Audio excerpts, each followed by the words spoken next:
বিএনপির ওয়াকআউট, এই বিরোধী দলকে একটু বেশি সুযোগ দেওয়ার অঙ্গীকার করলেন সংসদ নেত্রী।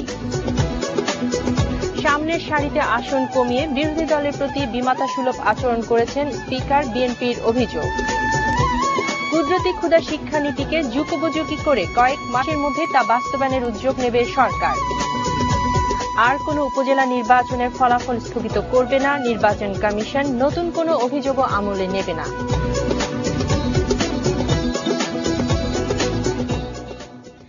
আসসালামু আলাইকুম, সন্ধ্যার বুলেটিনে আমন্ত্রণ জানাচ্ছি আমি তাইজিন রহমান। নবম জাতীয় সংসদের প্রথম অধিবেশনের দ্বিতীয় দিনেও ওয়াকআউট করেছেন বিএনপির নেতৃত্বে বিরোধী দলের সংসদ সদস্যরা।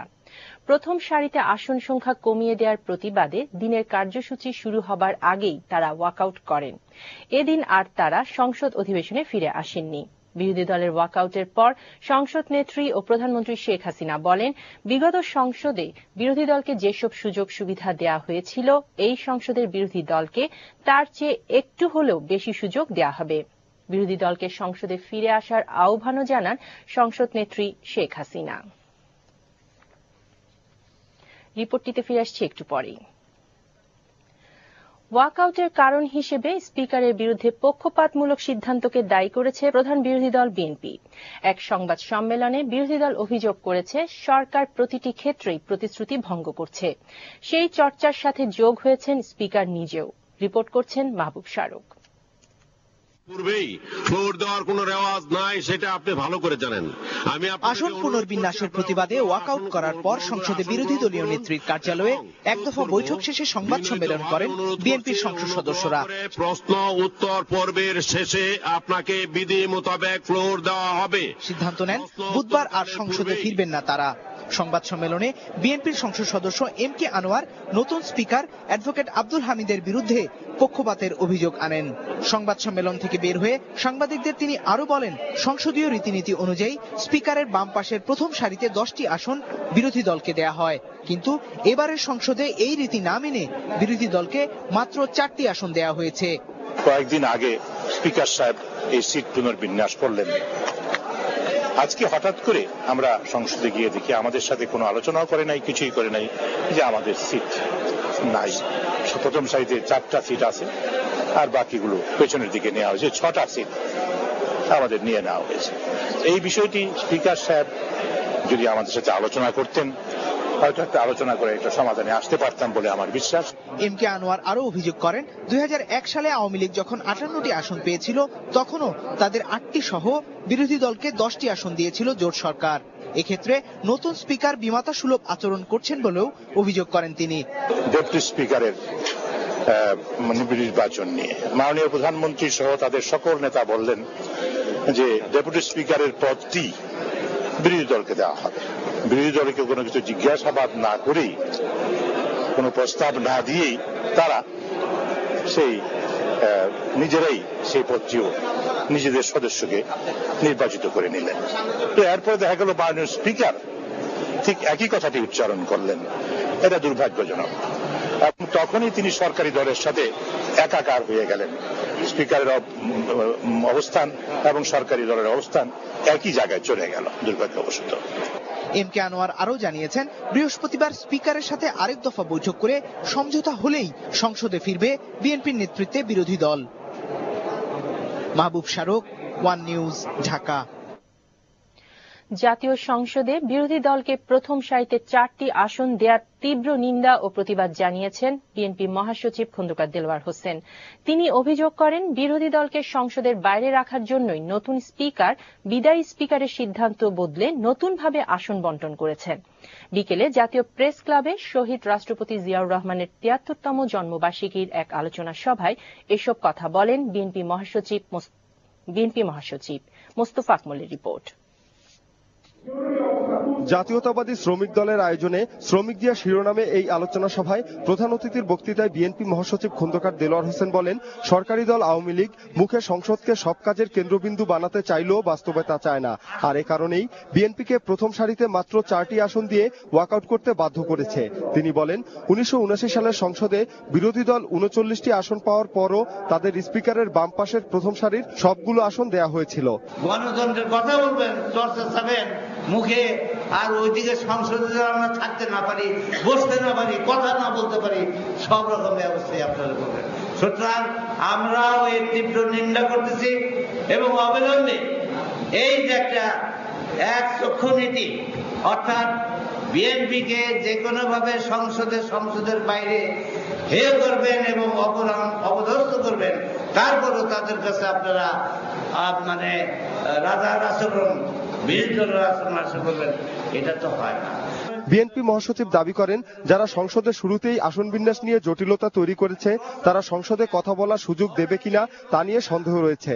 দেশের মানুষের পক্ষে কথা বলার জন্য সরকারি দলকে গণতান্ত্রিক আচরণ করার আহ্বানও জানান তিনি। এখন আসন নিয়ে গোলমাল করতেছেন, কালকে তো আবার কথা বলা নেয়া, পয়েন্ট অফ অর্ডার নেয়া বা নোটিশ নেয়া, এইসব প্রবলেম আপনার সৃষ্টি করবেন শুধুমাত্র গ্রুপ মেজরিটির কারণে। বাকশাল প্রতিষ্ঠা করে আওয়ামী লীগ বিচার বিভাগের স্বাধীনতা কেড়ে নিয়েছিল বলেও দাবি করেন খন্দকার দেলোয়ার। আর এখনো সরকার বিচার বিভাগকে প্রভাবিত করার চেষ্টা করছে বলেও অভিযোগ করেন তিনি। আজকেও আমরা লক্ষ্য করছি যে আলামত দেখতে পাচ্ছি, তাতে মনে হয় নামে স্বাধীনতা কথা বলবে, কিন্তু বিচার বিভাগকে তারা কুক্ষিগত করে তাদের ইচ্ছা মতো তাদের কাজ করাবে। এর আগে বিএনপি মহাসচিব বাংলাদেশ ফটো জার্নালিস্ট অ্যাসোসিয়েশন মিলনায়তনে জাতীয়তাবাদী আইনজীবী ফোরামের আয়োজনে জিয়াউর রহমানের জন্মবার্ষিকীর আরেকটি আলোচনায় প্রধান অতিথির বক্তৃতা করেন। এ সময় তিনি সব জাতীয়তাবাদী শক্তিকে ঐক্যবদ্ধ থেকে মানুষের অধিকার আদায়ের সংগ্রামে অংশ নিতে প্রস্তুত থাকার আহ্বান জানান। Mostafa Akmal, one news, Dhaka. নতুন কোন শিক্ষানীতি নয়, কুদরতি ক্ষুধা শিক্ষানীতিকেই যুগোপযোগী করে কয়েক মাসের মধ্যেই তা বাস্তবায়নের উদ্যোগ নেবে সরকার। সকালে সচিবালয়ে শিক্ষাবিদদের সাথে এক মতবিনিময় সভায় একথা জানান শিক্ষামন্ত্রী নুরুল ইসলাম নাহিদ। এখন থেকে শিক্ষা মন্ত্রণালয়ে আর কোনো দুর্নীতি হতে দেয়া হবে না বলেও ঘোষণা দেন তিনি। সুজন মেহেদির রিপোর্ট। দেশের শিক্ষার উন্নয়নে কি ধরনের পদক্ষেপ নেওয়া উচিত তা নিয়ে আয়োজিত এই মতবিনিময় সভায় দেশের বরেণ্য শিক্ষাবিদরা নিজ নিজ মতামত তুলে ধরেন। অবিলম্বে নবম দশম শ্রেণীতে জোট সরকারের প্রস্তাবিত একমুখী শিক্ষানীতি বাতিল, শিক্ষায় মাতৃভাষার ব্যবহার বাড়ানো এবং কুদরতি ক্ষুধা শিক্ষানীতিতে ফিরে যাওয়া উচিত বলে মত দেন বেশিরভাগ শিক্ষাবিদ। একমুখী শিক্ষা থাকা উচিত নয়, এটা বাতিল করা দরকার। যা ধর্ম শিক্ষাটা করবে, যার ইচ্ছা সে করবে, এবং এটা বাধ্যতামূলক করা উচিত নয়। আমাদের কুদরতি ক্ষুধা শিক্ষা কমিশনটা একটা চমৎকার শিক্ষা কমিশন। এটার জন্য যে প্রয়োজনীয় সংশোধন কিংবা কিছু যদি পরিবর্তন, একটু নতুন কিছু অ্যাড করতে হয়, সেটা করে আমরা আমাদের শিক্ষা কমিশন হিসেবে মানে নীতি হিসাবে আমরা রাখতে পারি। মতবিনিময় সভায় মাধ্যমিক শিক্ষার মান বাড়াতে গ্রামের শিক্ষা প্রতিষ্ঠানগুলোর মান বাড়ানোর বিশেষ উদ্যোগ নেওয়া, মাদ্রাসা শিক্ষাকে সাধারণ শিক্ষার সাথে একীভূত ও ধর্ম শিক্ষাকে ঐচ্ছিক করা, বিজ্ঞান শিক্ষার উপর বিশেষ গুরুত্ব দেওয়া ও কারিগরি শিক্ষার সুযোগ বাড়ানোর পরামর্শ দেন শিক্ষাবিদরা।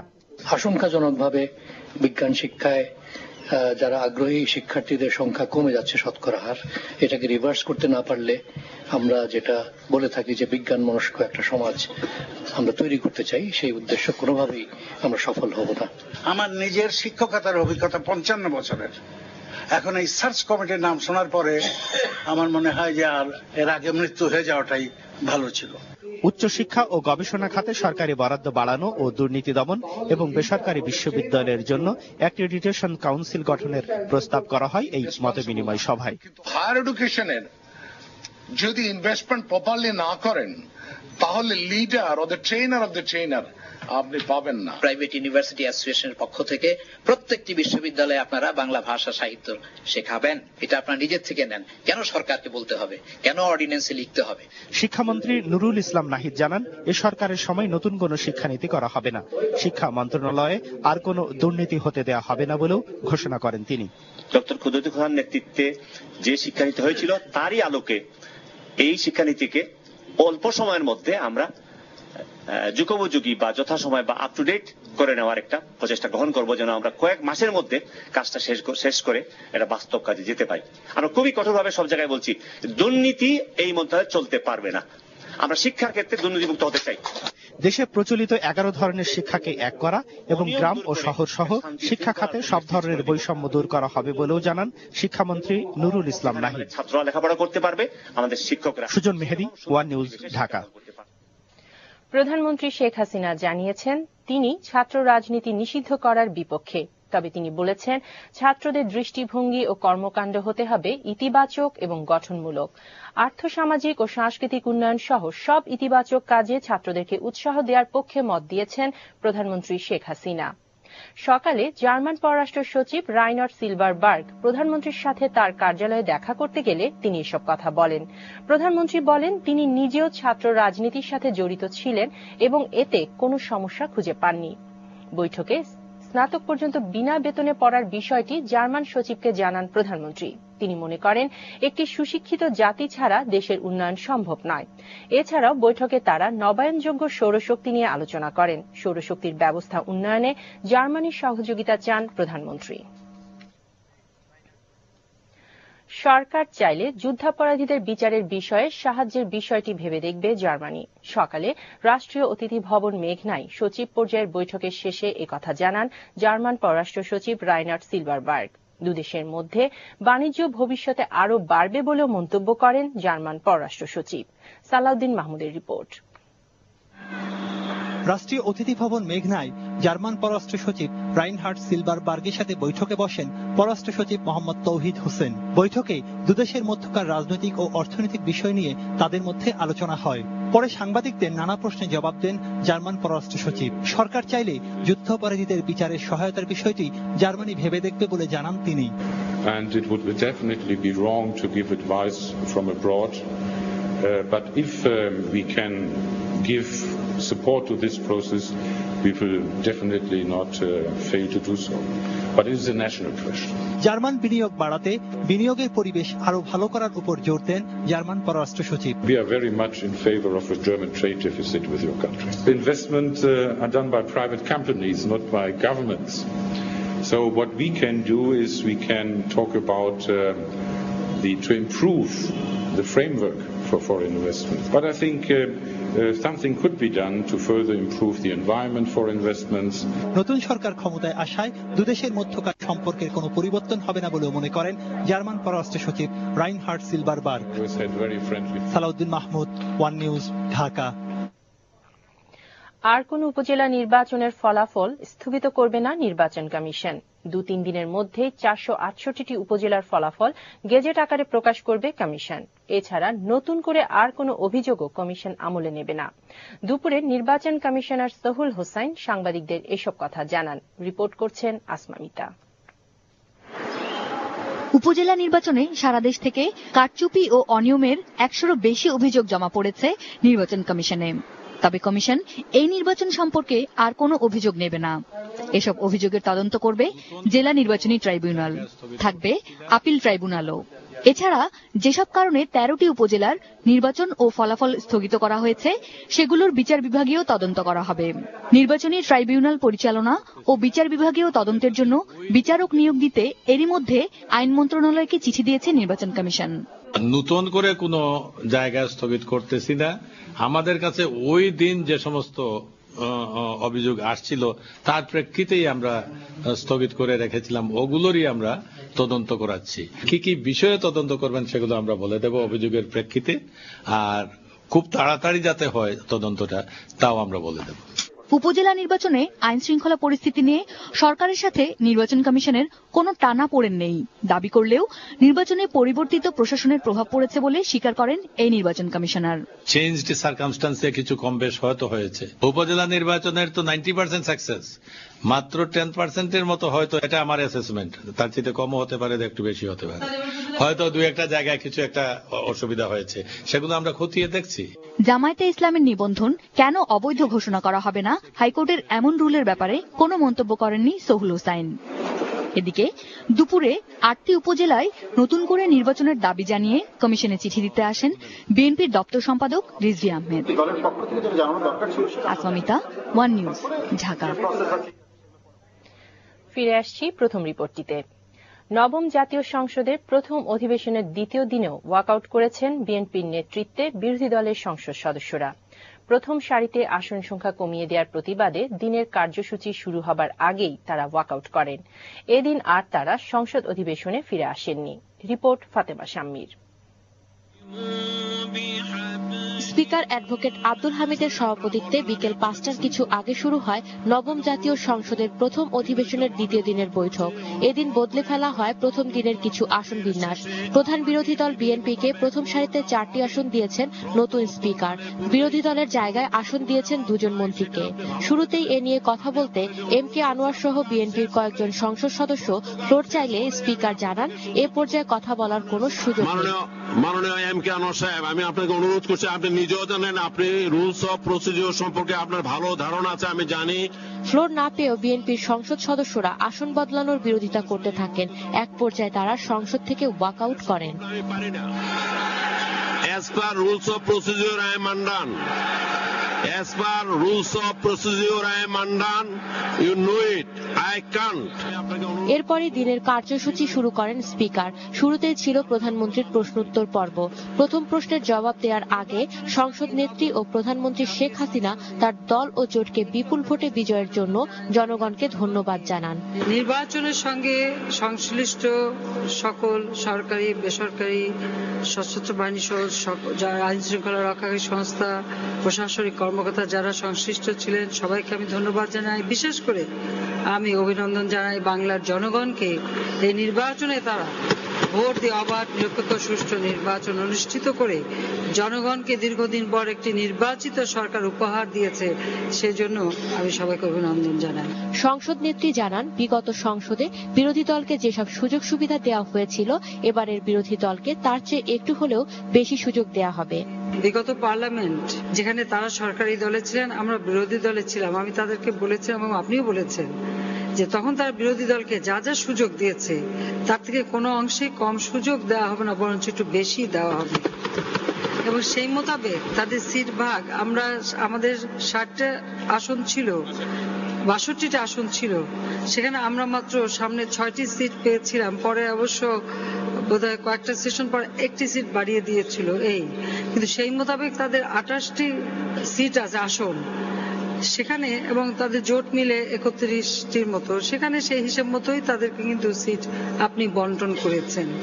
যেহেতু তাদের রাগ করে চলে যাবার কি যৌক্তিকতা আছে আমি ঠিক জানি না, তবু আমি বিরোধী দলকে আহ্বান করব যে তারা যেন পার্লামেন্টে আসেন, বসেন এবং এই সংসদকে প্রাণবন্ত করেন। এরপর বিরোধী দলহীন নিরুত্তাপ পরিবেশে আধা ঘন্টা ধরে চলে প্রধানমন্ত্রীর প্রশ্নোত্তর পর্ব। তার মধ্যেও স্বভাবসুলভ আচরণের সংসদকে চাঙ্গা করার চেষ্টা করেন স্পিকার অ্যাডভোকেট আব্দুল হামিদ। মাননীয় প্রধানমন্ত্রী, আমি কিন্তু ফাঁকে একটি কথা বলতে চাই, কারণ উনি যেমন কোস্টাল এলাকার কথা বলছে, আমার হাওড় এলাকাটা কিন্তু ঠিক একই অবস্থা। মাননীয় স্পিকার, আপনার যেমন হাওড় এলাকা আছে, আমার কিন্তু বাওড় এলাকা আছে। কাজে হাওড়, বাওড় জলাভূমি এবং উপকূলীয় অঞ্চল সব এলাকারই উন্নয়ন আমরা চাই। স্বতন্ত্র সংসদ সদস্য ফজলুল আজিম ছাড়া প্রধানমন্ত্রীকে যারা প্রশ্ন করেছেন তাদের সবাই ছিলেন সরকারি জোটের। তাদের মধ্যে উল্লেখযোগ্য হলেন রাশেদ খান মেনন, মঈনুদ্দিন খান বাদল ও আসাদুজ্জামান নূর। প্রশ্নোত্তরের প্রথম দিনে নির্বাচিত করার জন্য জনগণকে ধন্যবাদ জানান প্রায় সব প্রশ্নকারী। আমি আমার নির্বাচনী এলাকার নদী ভাঙ্গা এবং বন্যা কবলিত মানুষের পক্ষ থেকে আপনাকে আন্তরিক ধন্যবাদ জানাচ্ছি। স্থানীয় সমস্যা নিয়ে কেবল স্থানীয় সরকার প্রতিনিধিরাই কাজ করবেন নাকি সংসদ সদস্যদেরও কোনো ভূমিকা থাকবে, এ নিয়ে যখন বিতর্ক চলছে তখন প্রথম দিনেই সংসদ সদস্যরা কথা বলেন নিজ নিজ এলাকার সমস্যা নিয়ে। তিনি প্রতিটি পরিবারের অন্তত একজন বেকার ছেলে অথবা মেয়েকে কাজের সুযোগ দিয়ে বেকারত্বের অভিশাপ থেকে মুক্তি দেওয়ার আশ্বাস প্রদান করেছেন দেশের মানুষকে। এক প্রশ্নের জবাবে প্রধানমন্ত্রী সংসদকে জানান সারা দেশের সরকারের খাস জমিগুলো ভূমিহীনদের মাঝে বিতরণ করা হবে। গোটা বাংলাদেশে যেখানে যত খাস জমি আছে আমরা সেগুলি ভূমিহীনদের মাঝে বিতরণ করার একটা পরিকল্পনা আছে। ইতিমধ্যে আমি ভূমি মন্ত্রীর সাথে এ বিষয়ে আলোচনাও করেছি। প্রধানমন্ত্রীর প্রশ্নোত্তর ছিল ভূমি ব্যবস্থাপনা আর শিল্পায়নের মতো বিষয়ে, ফলে এ সময় সংসদ খুব একটা জমেনি। প্রধানমন্ত্রীর প্রশ্নোত্তর পর্ব শেষে শুরু হয় মন্ত্রীদের প্রশ্নোত্তর।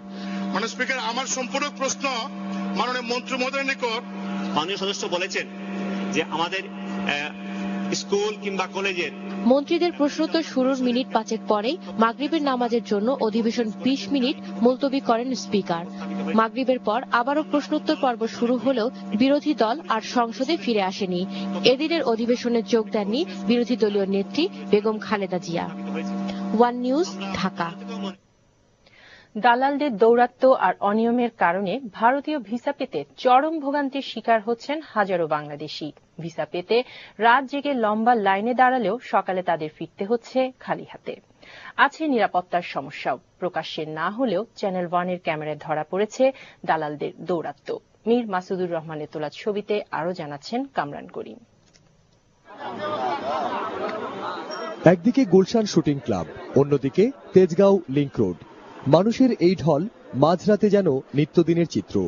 পাশের দেশ ভারতে যারা চিকিৎসা, শিক্ষা কিংবা নিছক বেড়াতে যেতে চান, তারাই লাইন ধরেন রাস্তার দুধারে। ধুলা আর মশামাছির সাথে পথেই ঘুমাতে হয় ভিসা নিতে আসা মানুষগুলোকে।